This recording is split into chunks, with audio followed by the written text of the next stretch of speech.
Lue has been all over our dials. He's been in podcasts. He's been on the major media circuit. And we want to talk to him about that experience. But also, by kind of following up some of that, it's going to give us the opportunity to take a look at some of the questions that maybe didn't get answered, or to follow up on some of the things that we'd like to know a little bit more about. So let's get right to it. Let me bring in Ross Coulthart from across the sea. Ross, that was quite a great interview that you did. You were the starter's gun for all of this madness. It seems like, I guess it was only 3 weeks ago, something like that. G'day, Bryce. Yeah, lovely to be talking to you again, and very excited to be speaking to Lue here on Need to Know. I think it's important, before we bring Lue in, just to introduce him, because one of the things that you and I have been talking about is that a lot of the podcasts don't explain exactly who Lue Elizondo is. I think everybody just takes it for granted that we know who he is. But there's been a lot of toing and froing in the last few weeks, a lot of people throwing mud, a lot of debunkers trying to assail him. So let me just put Lue in context. Lue worked at the very highest levels of the Pentagon, the US Defense Department, out of the Office of the Undersecretary for Defense Intelligence. And he was, before he got involved, I think, with the UAP subject, involved in highly sensitive, extremely sensitive special access program liaison, dealing with some of the most intense secrets in the Pentagon hierarchy. He was a very, very highly trusted official inside the US Defense Department. And that's why I find it very amusing that people have been throwing mud at Lue, this ridiculous argument about ATIP and ORSAP. In the long run, it's irrelevant. The guy you're about to hear from is somebody who has operated at the very, very highest levels of the Pentagon, the Defense Department, and the intelligence community. Everybody I've spoken to about Lue, including a lot of people he doesn't know that I've spoken to, have vouched for his integrity, his honesty, and his absolute loyalty to the American public in doing what he's doing. So, Bryce, let's bring on Lue Elizondo. Let's get him. Hey there, Lue. How are you? Nice to have you. Gentlemen, thank you so much. It is truly, truly my honor and privilege to be with you here today. Lue, you've had the honor and privilege of being on a lot of podcasts and a lot of media. I've seen you on a bunch of them. And I just had one quick observation. When I saw you on CNN and I think CBS and maybe a couple of others, to be honest with you, they give you like that 3 to 5 minute window. Right? You're on. It's like, you better have your talking points because that's all they got. And what I noticed in a couple of cases is I thought that the people who were interviewing you looked like they'd done about as much prep as you might expect if they were going to speak to the guy that just won a hot dog eating contest or something. I just didn't really feel like that they knew how important this thing was. So here's my first opening question for you. Having just gone through all these interviews, what do you think you taught America and the rest of the world while you were doing these interviews? And on the flip side, what did doing all these interviews teach you? Wow. Well, first of all, let me preamble if I can. I think mainstream media has got a lot going on right now, and it's easy. You know, we refer to something as combat fatigue in the military, but the media suffers from the same thing. And you've got so many of these issues du jour, right? Whether it's elections or it's the ongoing conflicts right now over in Israel or the Middle East, or with Russia and Ukraine. And of course, an election coming up as well, right? So there's a lot of issues. So it's very easy to get distracted.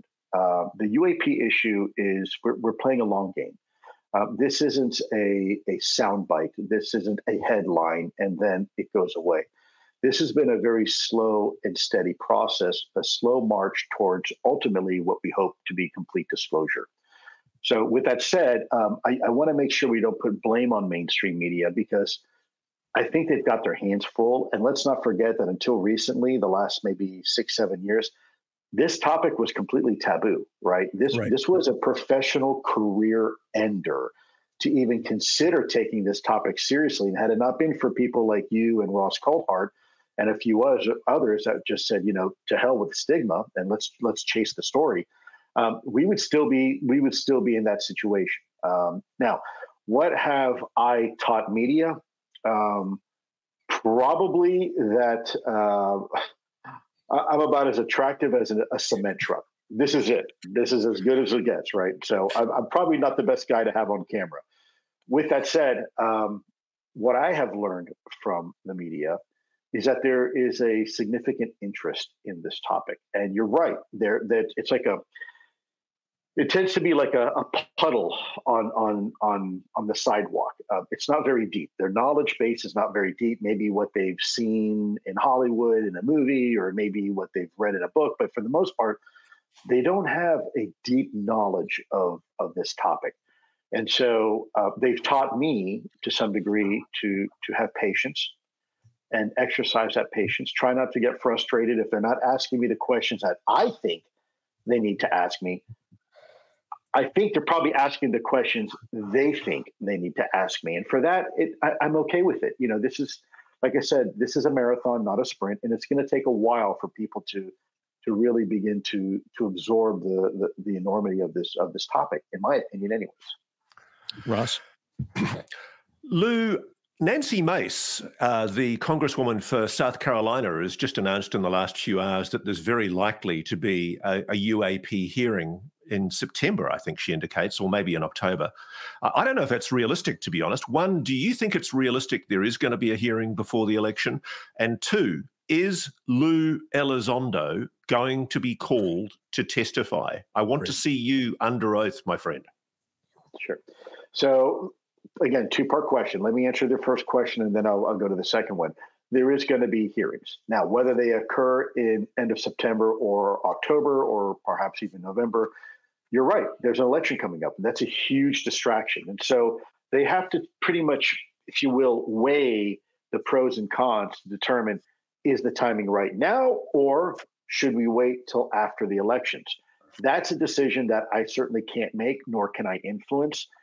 To answer your second question, I have already made it perfectly clear that if I am asked to testify, I will absolutely testify. Now, with that said, there is going to also be, I think Senator Gillibrand recently made an announcement that she is also going to have some people testify.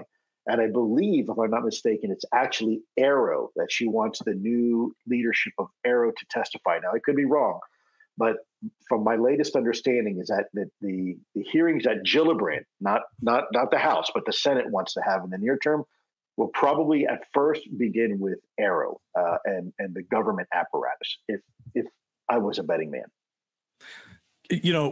Gentlemen, we're actually recording this as the presidential debate between Harris and Trump is going to be taking place. So I've already outed our time frame on this thing, but I think it's probably a safe bet that they probably won't be asked about UAP in this debate because it doesn't tend to come up in these things. Maybe I'll be surprised. That would be great. But Lou, here's my question. Let's assume that it doesn't get asked in this debate and that there's another debate afterwards. And somebody were to say to you, Lou, what should we ask these two candidates on the topic of UAP? How would you phrase the question that a moderator who, as you just pointed out, usually isn't completely wired into this? How would you phrase that question? How would you have them ask Donald Trump and Kamala Harris what they think about the UAP national security issue? I would start with the basic question, what do you, as a presidential candidate, believe the American people are entitled to know? First and foremost, what do you believe in your heart is okay that the American people are made aware of? Okay, because that's question number one. Because if they say, well, we have to keep everything secret because of national security, we already know their position. If they say, look, I think Americans should know as much as we possibly can tell them, whether or not we're alone in the universe. And look, if there's technology that maybe we've been able to glean from this, we're probably not going to have that conversation with the American people. Why? Because we don't want our adversaries to know what we have, right? So that'd be question number one. What do you believe that the American people are entitled to know about this topic? And then two, how do you plan to enforce and ensure accountability that those organizations within the executive branch that have been established to do the work are actually going to do the work and will have access to the information that they need to do the work? That's a great question. Ross, I'll give you the next question. Okay, Lou, there's been a very interesting post in the last 24 hours that seems to have been very quickly taken down as soon as it was posted. But There's a guy called Walter Kern who interviewed David Grush for a podcast or a magazine, I think, called County Highway. And in an interview, Walter asserted, and I don't know the truth of this, but I haven't spoken to David about it, he asserted that Dick Cheney is at the very top of the UAP secret keepers, according to David Grush. Can you comment? Look, there's a lot of speculation about who may have known what and when. I am certainly not going to speak on behalf of Dick Cheney, nor have I spoken on behalf of anybody else, as you probably know. I can only speak on behalf of me. We do know for a fact that there were certain people in certain administrations that were read onto this topic, and we know that there were some that were not, to include certain presidents that were not read onto this topic. What type of presidential privilege Vice President Dick Cheney may have had is certainly something that I think we should ask him. I think it's a great question. I know what I have been told and what I have learned through my time at ATIP. But with that said, I can't comment for Vice President Dick Cheney. Just like I wouldn't comment for former President Trump or current President Biden.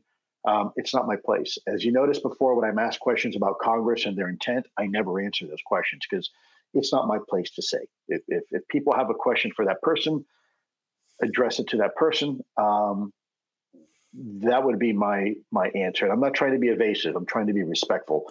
I want to make sure that I know my left and right limits, if that makes sense. I'd actually anticipated you wouldn't be able to answer it, Lou. I just wanted to see a reaction, which I thought was quite telling. Hey, on the subject of all this, back in 2017, the guys that were doing a lot of these interviews were yourself and Chris Mellon, sometimes Tom DeLonge, but basically you were the insiders who were talking about it, sort of setting the standard for it. And that continued for a while. Now we've had other people speak, but most noticeably, last year we had David Grush talk.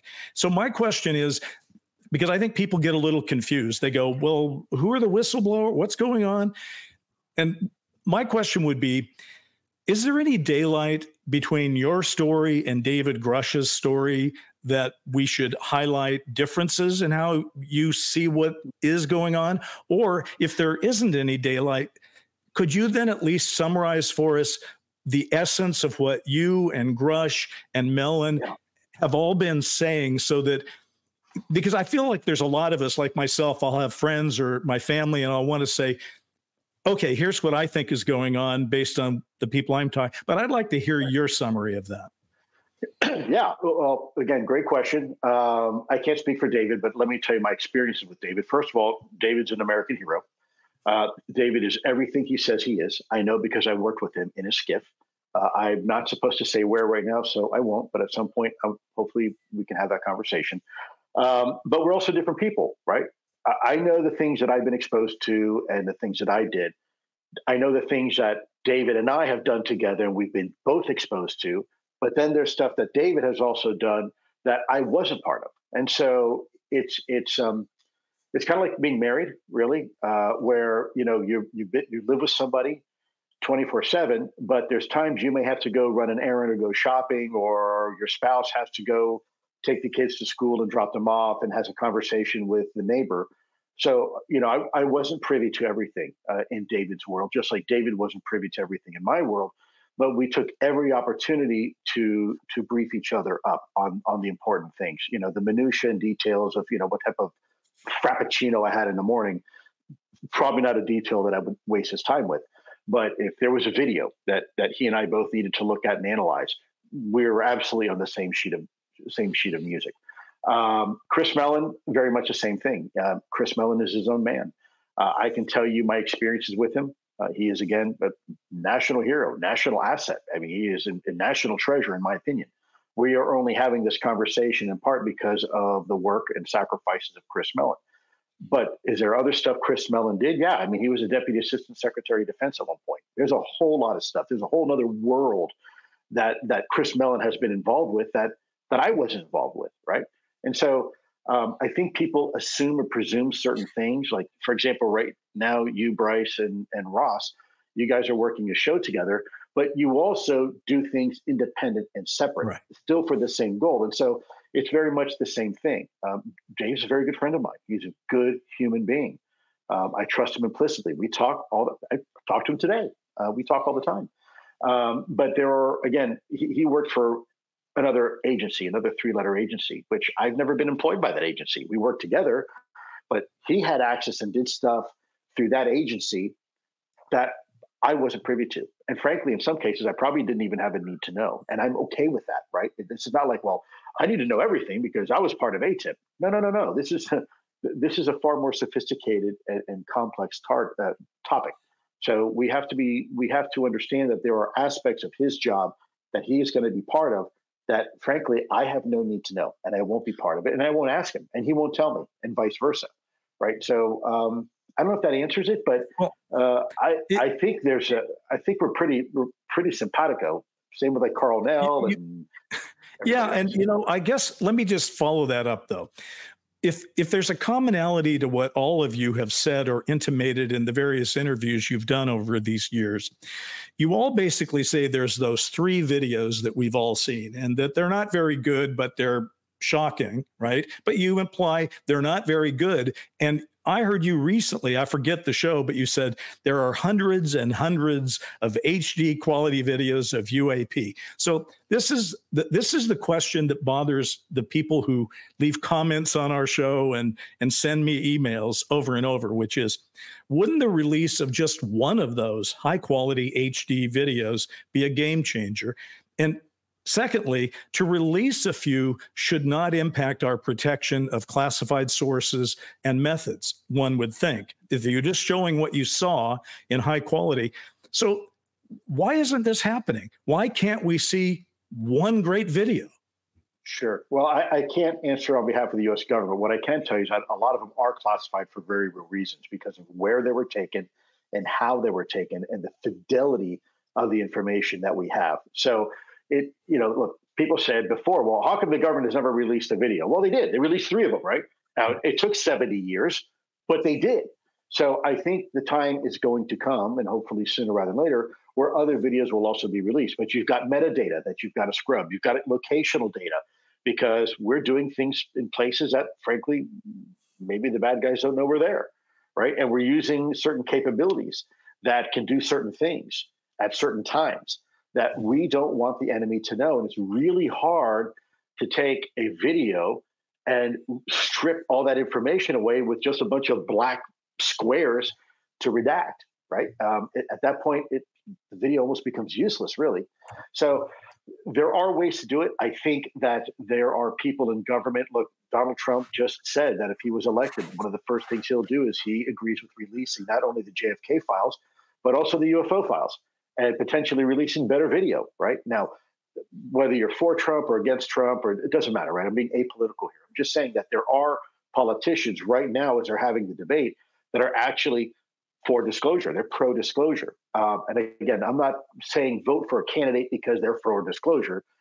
I'm not saying that. What I'm simply saying is that, as an example, there are people, right? Barack Obama said recently that the same thing, that there's very compelling information that there is that these things are real. Look, Jim Clapper, right? He was working for Obama as the director of national intelligence. He said one of his greatest laments and regrets was that he didn't push for disclosure more when he was the DNI or when he was the USDR, when he was at one of the various agencies, that he should have looked into it more. So people are having the conversation, and I think videos will be forthcoming. But again, look, with now today's day and age of deep fakes, you're never going to satisfy everybody. There's always going to be people out there, oh, that's not real. Oh, this is hogwash. Oh, this is a psyop from the government.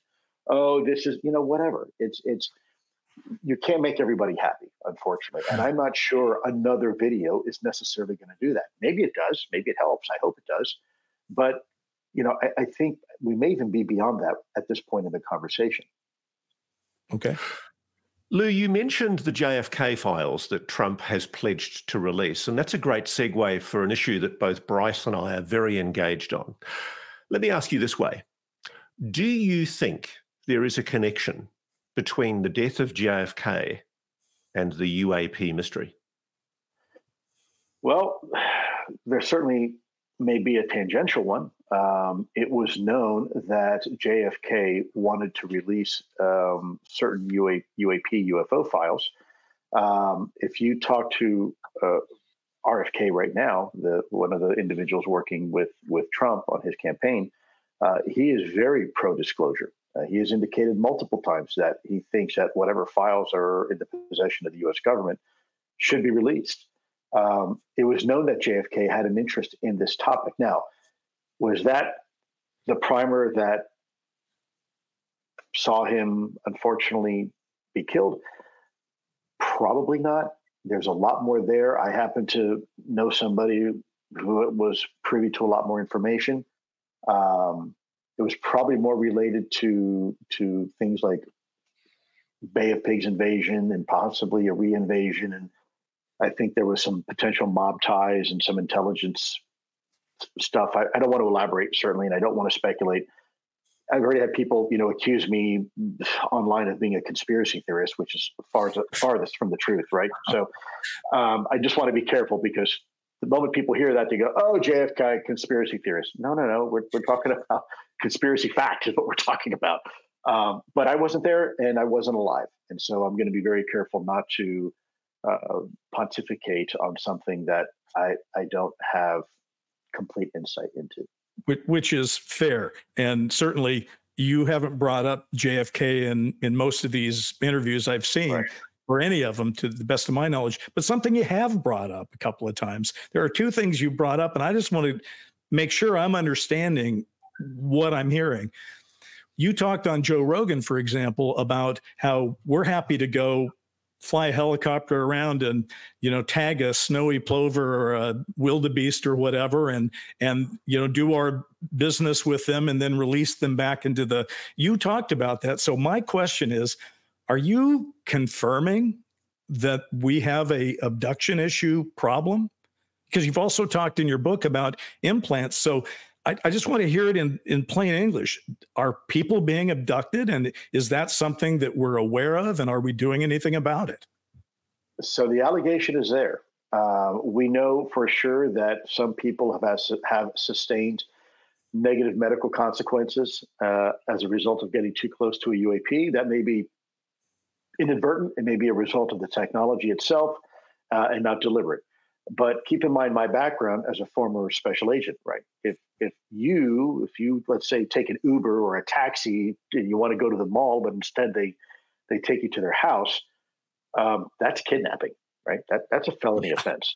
And oh, by the way, if they happen to touch you without your permission, even just touch you, that's assault, right? So now we can start adding up the crimes, the federal crimes here. That doesn't seem benevolent to me. Now, imagine that happening to your kid, right? We got a problem. If that's happening, we've got a serious problem. Because look, in some cases, doing that kind of stuff is an act of war. Literally, it's a provocation. If that is indeed happening, now there are people that will tell you all day long that it's happening. My focus at ATIP was more nuts and bolts. So I was more interested in the military encounters over controlled U.S. airspace, over sensitive military installations. So that wasn't really my area of focus. There were individuals in the program that were more focused on that. That is their story to tell. But I personally come from the background that if you are taken away against your will and touched in any way, I don't see how that's a good thing.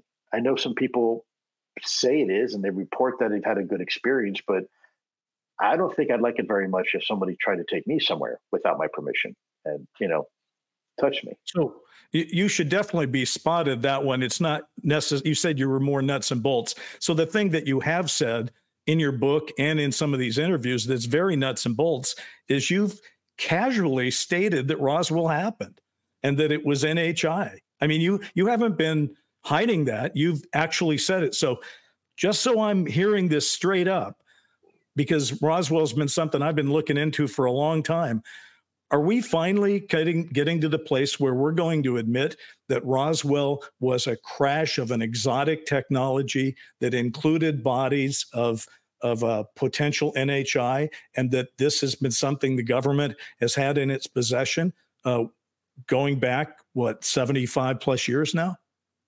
So I will answer your question with a statement.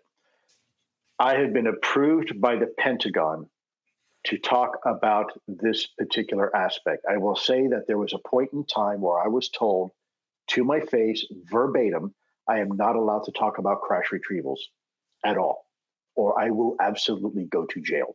And I've honored that. And that's why my book went through the DOPSR process, because I wanted to make sure before I talked about it, I had approval from the Pentagon to do it. And so my book took almost a year to go through the Pentagon process, but they approved me talking about Roswell. And so that's why I can talk about Roswell. Yes, Roswell, by all accounts, was a crash. It was not a balloon. It was not test dummies being thrown out. It was a crash. In fact, it was two events. So and bodies were recovered, bro? Yeah. Correct. And when you say two events, that there were biological samples that were.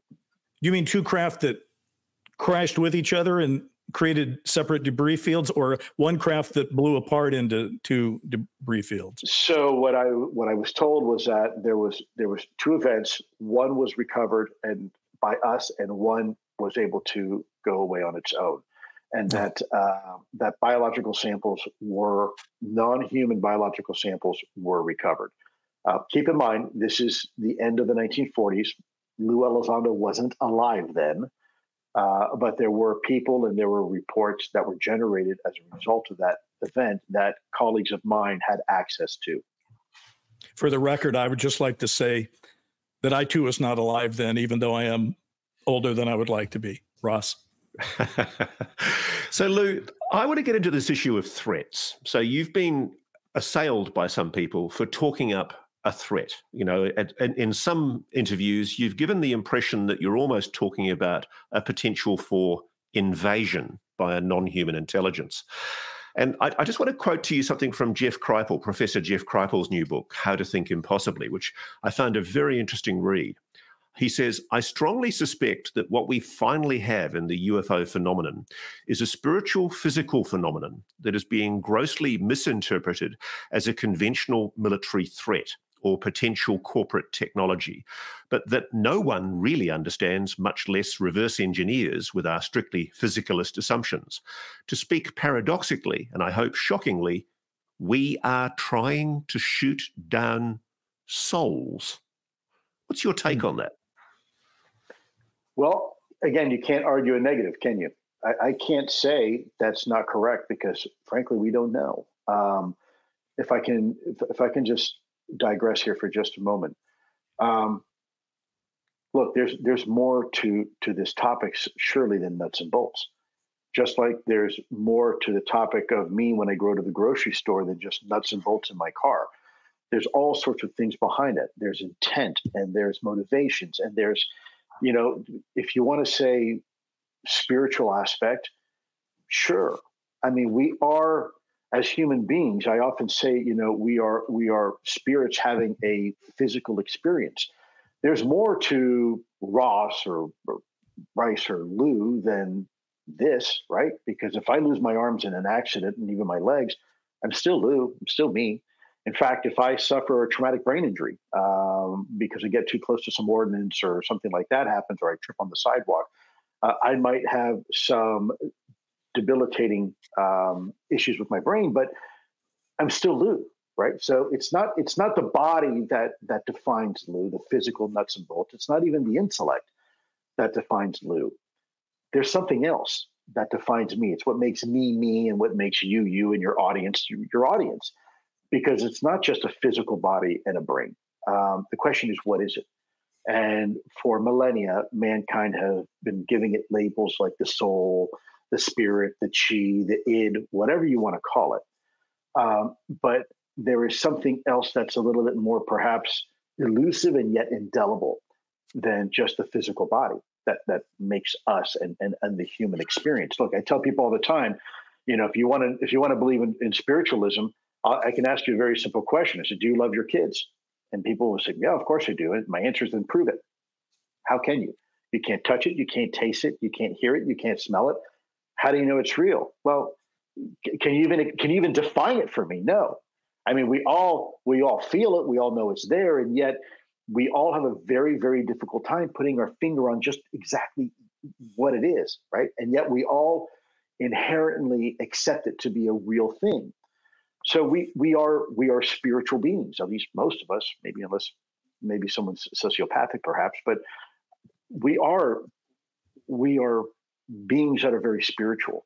So is it really that much of a leap to say that, oh, I don't know, NHI also have this aspect to them? No, it's quite possible. Look, I've got 4 German Shepherds, and they all have human names, and they treat them like a human. Why is that? Are they human? No, of course they're not human. But there's a connection there. It's beyond just the fur and the 4 legs and the tail, right? There's the dogs and myself, just like anybody who has a pet out there. There's a connection, and it's a connection between kindred spirits. It's not just a physical connection. It's emotional and spiritual connection that we have to our loved ones. So maybe there is another aspect to this. The problem is that from a national security perspective, they're not really interested in that, are they? They're interested in incursions over controlled U.S. airspace. They're interested in potentially reconnaissance over sensitive military installations. They're interested in potentially the manipulation of our nuclear capabilities, right? These are national security issues. If you want to talk about the other stuff, probably your priest or your local imam or rabbi would be better suited to have that conversation, because the national security apparatus isn't really the best place to put that conversation, if you ask me. In fact, I don't want a general telling me what to think about this topic from a spiritual perspective. You want to tell me what to think about this from a national security perspective? Hey, rock and roll, I got you. But don't tell me what this should mean to me in humanity from a psychological or sociological or even a theological or philosophical perspective. That's none of their damn business. That's why we're having this conversation. That's why this type of conversation is so important. Great answer. And it makes me feel like you always underrate yourself. You say, I'm not a physicist. I'm not this, but actually you've become sort of our Carl Sagan, who's not, you're explaining these complex things to people. I like it. But Bryce, the thing is, you say that to all the girls, I'm sure. Well, actually, I'm not. I think Carl Sagan probably knew a lot more than he ever let on, if the truth be known in the future. But anyway, we're talking about the nuts and bolts, the national security parts of it. And I understand that. And in your book and in a lot of these interviews you've done, you talk about how you want to be forward looking. So obviously, like Dave Grush is talking about a craft being recovered from Italy in 1933, right? So yeah. You're saying, well, I'm not looking there. I'm trying to look forward. And I get that. That makes a whole lot of sense.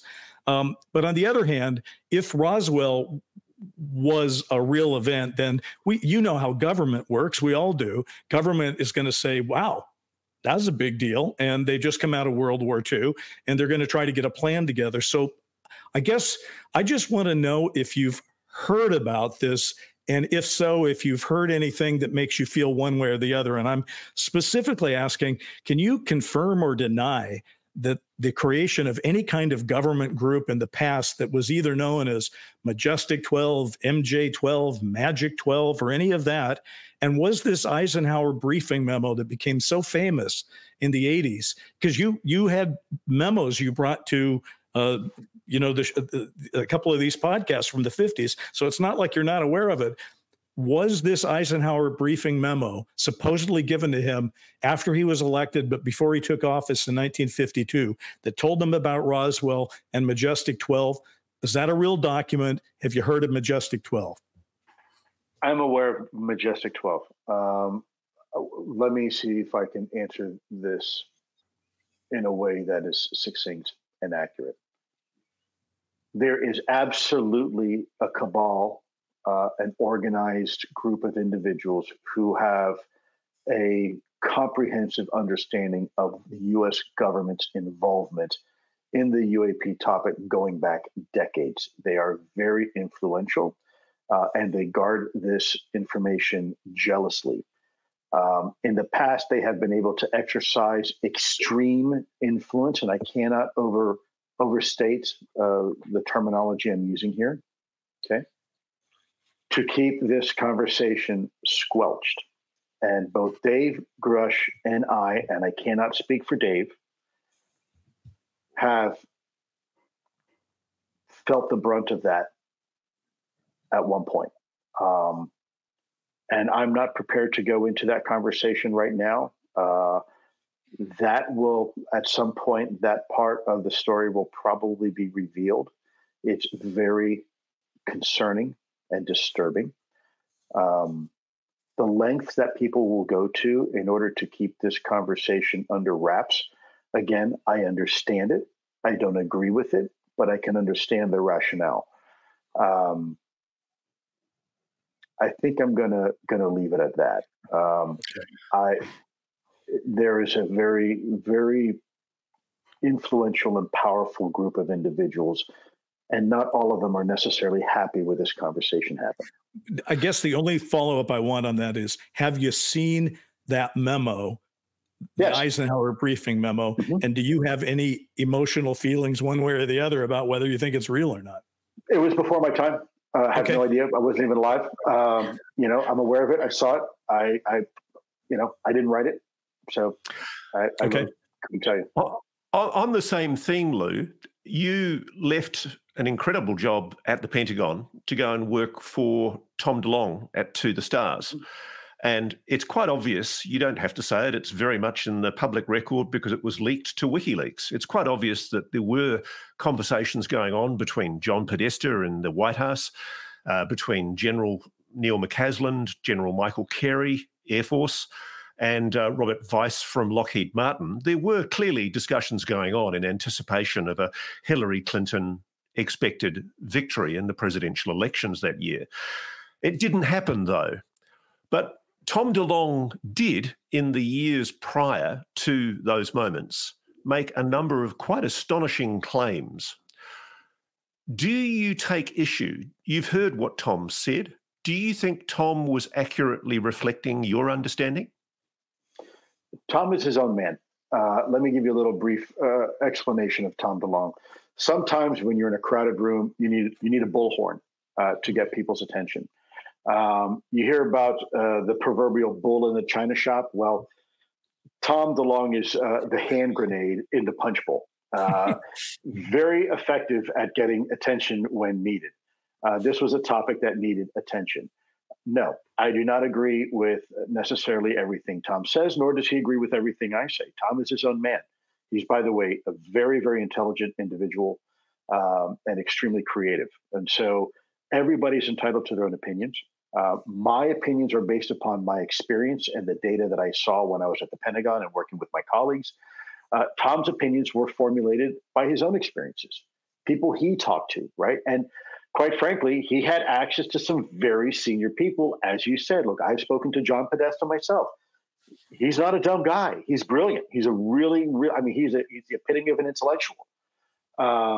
So the question is, was Tom getting this information from somebody else, or was he formulating his own opinions based upon conversations he had with somebody else, right?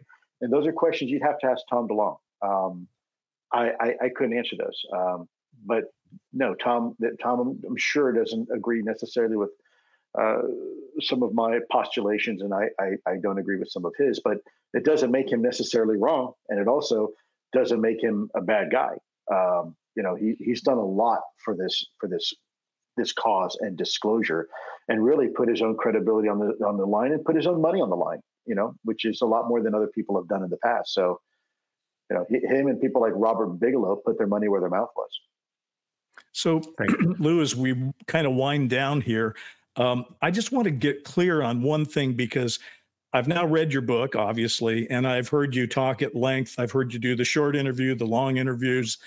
And what comes up a lot is the invocation of the NDA and the line where you've actually said, well, there's this line, I can go up to it, I think you've said, and I can put my toe on the line, but I can't go over the line, that kind of stuff. And it's very colorful language and all that, and I get it. But I will say that the one thing that's frustrating for a lot of people is trying to get their brains around the line. Now, Ross walks his own line, by the way, you know, where he's a journalist protecting sources, right? So it's not like this is something that's only on you. It's on a lot of people in this world. But here's what I'd like you to clear up for us as best you can right now. How does one decide where the line is in this process that you're involved in? And how do you define that line so that you know, whether is someone else defining the line for you? Are you the definer of the line that gets it approved? Where's the line? Who's calling it? How do you respect it? There is a security classification guide that the U.S. government has on managing this information. I did not write it. It is property of the U.S. government, and in there are the left and right limits. And if you have a security clearance and you've been briefed into this topic, there are lines in black and white that tell you, you can't say this, you can't say that. You can say this, you cannot say that.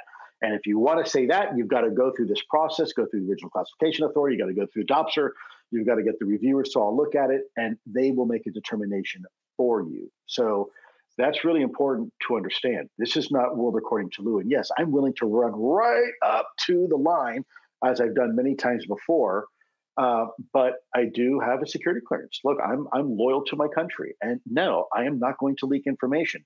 And I'll tell you right now, as I've said before, if I'm put jacked up against a corner and I have to make a decision, national security or disclosure, I will always choose national security.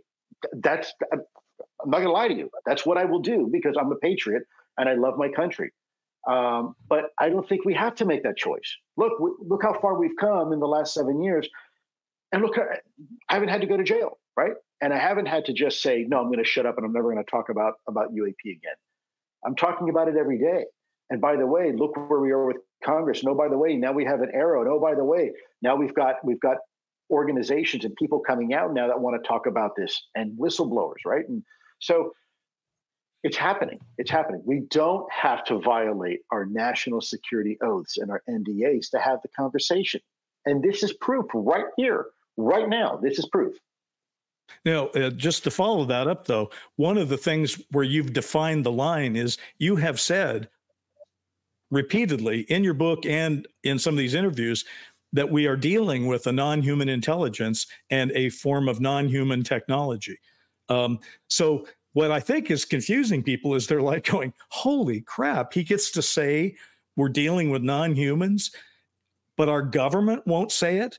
That the government that is creating the line for you is saying, yeah, you can say it, but we're not going to say it. And I think that's what frustrates people. Do you know what I'm saying? Yeah, I mean, think about me, how frustrated I am. I mean, I feel you, brother. I feel it every day.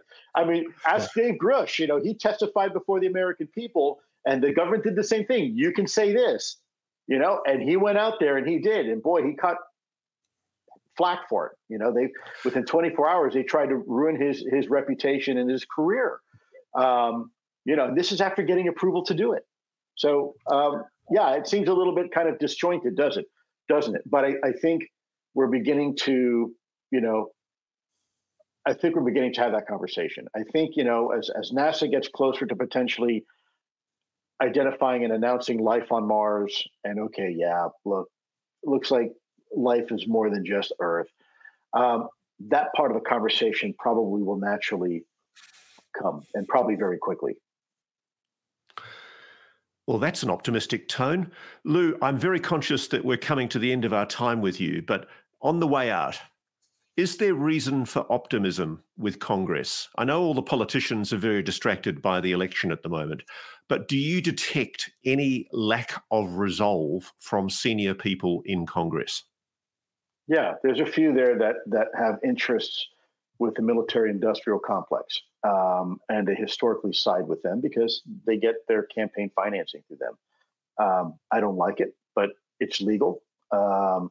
Fortunately, there's a lot of people on the other side that want to see transparency, and they're pretty formidable. I've seen them personally engage on this topic. They're not afraid to have the conversation. I'll leave you with a little joke I used to tell my daughters. I understand if you look at the word progress, it's really the truncation of two words, pro in Latin meaning forward. Ingress meaning movement, so forward movement. So it's no wonder Congress is named what it is.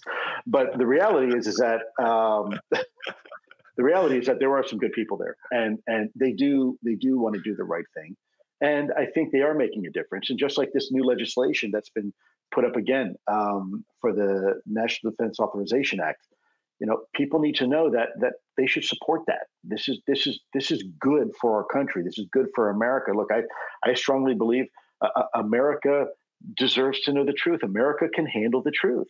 Just have the conversation with the American people. Let them decide. So again, I don't want to disparage anybody in Congress. There's a lot of really good people in Congress that are working very hard on both sides of the aisle. Let me emphasize that. Both sides, both liberal and conservative. So that to me is I'm very optimistic for that. If anything, maybe it helps bring the country together on a topic for once, So that's good. Can I just ask one parting shot question here? Do we have that much time? It's just this. Ross has experienced this. I've experienced it. You experience it. And by it, I mean, we get excited. We say, oh my God, the government has actually admitted that UAP is real. The only question is, who are they and what do they want? But they're admitting that it is now real. And there's whistleblowers out there that say we have crash wreckage and we have this, and we get excited. We tell our friends and family. And quite often, a lot of them will say, that's interesting. Do you want Italian tonight or what? And I'm always stunned by that because I go, what could be more important than trying to get to the bottom of this? So I'm just wondering, Bryce, have you experienced that? And what is your thought? Yeah. Yes, but I think it's a good thing. It shows, you know what? There was a time in our country, everybody thought we had these studies done by the Rand Corporation and these other corporations, these big think tanks that said, if we were honest and truthful with the American people about the existence of NHI and UAPs, what would the consequence of that be? And the report said, you can't do it. You absolutely, because it will collapse the very social structure and fabric of our country. Right? People will go run on the banks. Right. People will lose faith in their religions. People won't pay their taxes. People will go rob the stores. None of that's happened, right? The fact that they go, meh, I think is a good thing because you know what? It proves that we can handle the truth. We're still going to pay our mortgages. Yep. We're still going to pay our cell phones. We're still going to take our kids to the PTA meetings and have talks to the teacher. That's a good thing.